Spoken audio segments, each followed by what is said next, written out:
thought I was buying drugs, but it was fentanyl. And so I did it like I was doing the actual drug, and I died. And they said it took them 4 minutes to get me to come back. And I heard, "Haven't you had enough?" And I was like, there's no way God's talking to me right now. And 3 more times. And I was like, and then I texted my mom. She's like, "Call on his name." And so I said, fine. And I did. I said, "Jesus." And I yelled out to his name. I said, "God, I'm calling on you." From that time, I stayed sober. From that very moment that I called on him. 7 years. Seven long years. First love, do not listen to the world. It is full of fear and emptiness. For I've come to bring life just for you.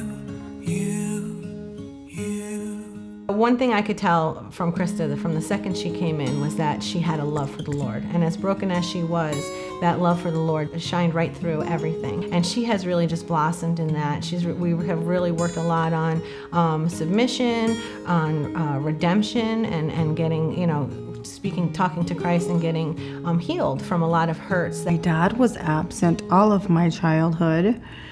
And I remember there were times where I would wait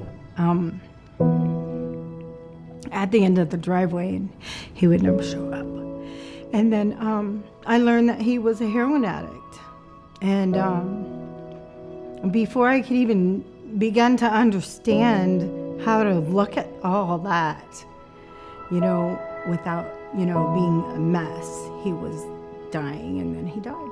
My mother remarried, and the man adopted us, but he didn't like me. And so I felt exiled from the family, while I was in it. And I ran away from home when I was 13. And nobody came to look for me, so When I met Krista, actually, it wasn't her first time coming to New Faith, and I was a fairly new employee myself, and Krista was returning after a long time. She had many years of sobriety, and she had caught herself falling into some old habits. And so luckily for many of the women that come through here, once they come here, they're family. And that means that there's always a place for them to return if they should need it. So just because you graduate doesn't mean that your journey's over. I went out and I lived this wickedness lifestyle, and I put drugs and alcohol in my body, and I corrupted myself again. And my brain, it's a delicate thing, my spirit is a delicate thing. She wasn't quite finished with her work yet, and God knew that, and so he drew her back in so that this time I see that she's finishing some of that work, and some of those hurts that she left with before are starting to really fade away. It wasn't about the drugs and the alcohol. It was about me wanting to do things my own way. When I want to, and be the person in control of my own life.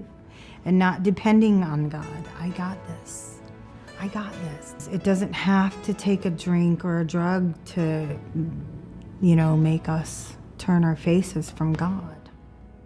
Krista is doing fantastic. She is ready to graduate with our next group of ladies. And not only that, but she's getting started at Liberty University.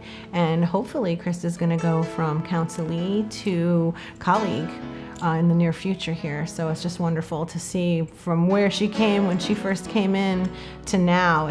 The change has been just amazing. Coming back to New Faith meant for me family. Just knowing that and remembering that I belong somewhere. Somebody cares about me, They care about me here. When I think about the mission here, and I didn't used to always think this way about it, but I think about it as Jesus' open arms saying, "Come as you are. I love you as you are."